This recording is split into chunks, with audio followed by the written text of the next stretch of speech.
বাদরের দখলে গ্রাম, ফসল থেকে ঘরের ভাত কিছুই রক্ষা পাচ্ছে না।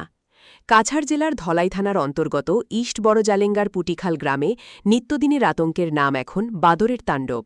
স্থানীয়দের অভিযোগ, প্রতিদিন পাহাড় থেকে শতাধিক বাদর গ্রামে নেমে এসে ধানক্ষেত, শাকসবজি ও অন্যান্য কৃষিজ ফসল তছনছ করছে। শুধু খেতেই নয়, ঘরের দরজা জানালা খুলে ঢুকে রান্না করা ভাতসহ খাদ্যসামগ্রীও খেয়ে ফেলছে। ফলে চরম অসহায় অবস্থায় দিন কাটাচ্ছেন গ্রামবাসীরা।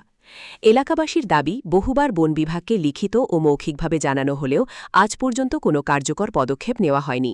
প্রশাসনের এই নীরবতায় ক্ষোভে ফুঁসছেন গ্রামের মানুষ। তাদের বক্তব্য, একদিকে ফসল নষ্ট হচ্ছে, অন্যদিকে সংসার চালানোই কঠিন হয়ে পড়েছে। কৃষিকাজে ভবিষ্যৎ না দেখে অনেক যুবক বাধ্য হয়ে কাজের সন্ধানে বেঙ্গালুরু, তামিলনাড়ু সহ দেশের বিভিন্ন রাজ্যে চলে যাচ্ছেন। এখন পুটিখালবাসীর একটাই প্রশ্ন, আর কতদিন বাদরের তাণ্ডব সহ্য করতে হবে? কবে জাগবে বন বিভাগ? কবে মিলবে স্থায়ী সমাধান? সেই উত্তরেই তাকিয়ে ইস্ট বড়জালেঙ্গার ফুটিখাল গ্রামে মানুষের আতঙ্ক। কারণ বাঁদর এখানে কোনো ফয় ফসল রাখে না, সব খেয়ে ফেলে। তো বান্দরের তাণ্ডবে এখানকার মানুষ অনেক ক্ষতিগ্রস্ত এবং তারা আজকে সংবাদ মাধ্যমের দ্বারস্থ হয়েছেন। তো আমরা এই মুহূর্তে রয়েছি ফুটিখাল এরিয়ায়। এখানে আমরা শুনতে পেরেছি হাজার হাজার বান্দর পাহাড় থেকে নেমে এখানে চলে আসে। এখানে ফয় ফসল যা রয়েছে, ধান ক্ষেত, সবজি, এরপর আরো যা কিছু রয়েছে খাওয়ার মতো সব খেয়ে একদম বর্ষ করে ফেলে। এমনকি মানুষের ঘরে পর্যন্ত ঢুকে ভাত খেয়ে ফেলে। এরকম পরিস্থিতি এই গ্রামের। তো এখানে আমাদের সাথে রয়েছেন কয়েকজন এই এলাকার মানুষ। তো আমরা তাদের কাছ থেকে জানার চেষ্টা করব বান্দরের তাণ্ডব কেমন চলছে এই গ্রামে। তো দাদা, বান্দরে কিতা কিতা ক্ষতি করে এখানে?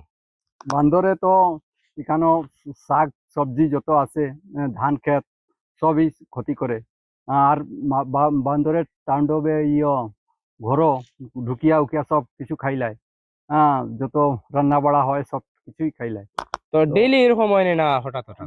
না, 2 দিন 3 দিন পরে পরে এটা তারা আইয়া কোনো কোনো সময় মানে ডেইলি কিতা এক সপ্তাহ থাকি যায়, থাকিয়াও মানুষের জ্বালা যন্ত্রণা দেয়। হ্যাঁ, মানে সব সময় থাকে, সারা বছর থাকে এখানে। মানে যেখানে বাদর নামে সেখানে আর কিছুই থাকে না। মানুষের উপকারের যে জিনিস রয়েছে সব নষ্ট করে ফেলে বাদর। এরপর রয়েছেন আরো একজন। কালকে বুঝে নিয়ে যা, কালকে ওদিক থেকে আইসা আর গরু আনবার লাগি বাঁদর দৌড়াইয়া আমার আইসি, আমি ডান্ডা লইয়া ভাগছি। মানে ফয় ফসলের পাশাপাশি এখানে মানুষের উপরও আক্রমণ করছে। আক্রমণ করে, এটা সব জিনিস, একটাও জিনিস রাখে না, তো সব জিনিস খাইলা, ঘরও যাইয়া খায় একদম। ঘরও আমরা যে ধান রাখি এটাও খাইলা। তো এখানে আরেকটি বাদর চিৎকার করছে, আমরা শুনতে পারছি। তো এটা নিয়ে ওইখানে আচ্ছা, বাদর কি এই আগে থেকে এখানে ছিল নাকি নতুন এসেছে? আগে থাকি, খুব আগে না, 15 বছর, মোটামুটি 10-15 বছর থেকে এখানে। তো আপনার কিতা কিতা ক্ষতি করে বাদর? আরে বেজান ধান ধরা সব কিছুটা রাখতে দেয় না, কিছু রাখে না। ধান ধরা যদি কাটতে যায় না, কেউ কাটে না, গিজিয়া ওই ধানটা গিজিয়া নষ্ট করে দেয়। তো আপনারা শুনতে পেয়েছেন বান্দরের তাণ্ডবে এই এলাকার মানুষ কতটা ক্ষতিগ্রস্ত। নারিকেল গাছে নারিকেল খেয়ে ফেলে, কলা গাছের কলা খেয়ে ফেলে, এমনকি ঘরের ভিতরে ঢুকে রান্না করা ভাত পর্যন্ত খেয়ে ফেলে। তো মানুষ কি পর্যন্ত ক্ষতিগ্রস্ত এই এলাকার আপনারা বুঝতে পারছেন। আর এই এলাকার মানুষের একটি দাবি যে বন বিভাগের দৃষ্টি আকর্ষণ করার জন্য আমাদেরকে এখানে ডাকা হয়েছে। তো অবশ্যই বন বিভাগের এই বিষয়ে নজর দেওয়া দরকার, এই বিষয়ে একটি উদ্যোগ নেওয়া দরকার। পয়সা বেচতে পারে না, বুঝছেন?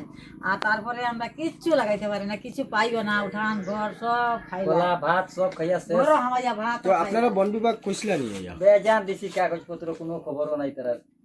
এটা যদি হরাই দিলে তো আমরা সুরাই এই দেশের এই গ্রামের জান বাঁচিল, আমরা বাঁচতে পারি আর না। ও এই বিছরা বাড়ি করিয়া না পাইতরা গতিকে যাইতরা বেঙ্গালোর জায়গা হনো সব বাইরে যা। আপনার নাম? ঋষিকেশ কইরি। ঋষিকেশ। আপনার নাম? আমার নাম সন্মতি আর রবিদাস। রবিদাস। আচ্ছা, তো আপনারা সরকারের কাছে কিতা দাবি আপনারা? তারা বান্দরে গুনেও না, তো আমরা আরাম সুখে থাকি, করলাম না আরাম থাকি। ধান লাগাইলাম, খাইলাম, সব জায়গা পড়তি থাকে। ও কারণ তারা নেও গেন বান্দরে আনি আর ছাড়ি দেরে ন।